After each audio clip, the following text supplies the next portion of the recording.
उल्हासनगर भिवंडी महापालिका आयुक्तांच्या वाहनांवर झिगझॅग दिव्याचा वापर, माहिती अधिकार कार्यकर्त्याच्या तक्रारीनंतर पडताळणी करून मोटर वाहन कायद्याअंतर्गत कारवाई होणार, कल्याण आरटीओचे संकेत। मुंब्रा, दिवा, कळवा आणि ठाण्यातल्या काही भागांमध्ये 4 जूनला 24 तास पाणी नाही। महाराष्ट्र औद्योगिक विकास महामंडळाच्या पाणीपुरवठा व्यवस्थेवरील नियोजित शटडाऊनमुळे कपात, त्यानंतरही 1 ते 2 दिवस कमी दाबाने पाणी मिळण्याची शक्यता। नीट पेपरफुटी प्रकरणाच्या पार्श्वभूमीवर राष्ट्र सेवा दलाची लातूरात गोलमेज परिषद।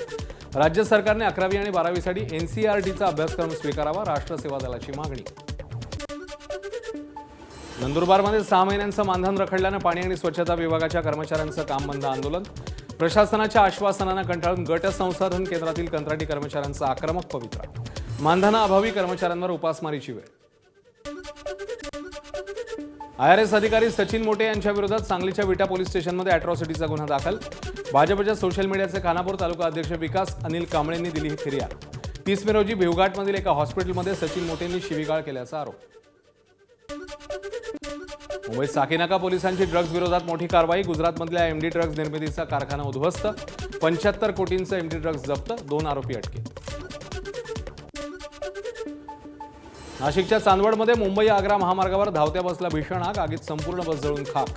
बसमधले 54 प्रवासी सुखरूप। राजीनाम्याची चर्चा सुरू असतानाच अण्णामलाई यांनी घेतली केंद्रीय गृहमंत्री अमित शहांची भेट। अण्णामलाई यांना देण्यात आलेली राज्यसभेची ऑफर त्यांनी नाकारली, सूत्रांची माहिती। माल्टामधील एका फटाका कारखान्यात भीषण स्फोट, दुर्घटनेत 2 किरकोळ जखमी, आसपासच्या शेत जमिनी, कृषी संरचना आणि इमारतींचं मोठं नुकसान।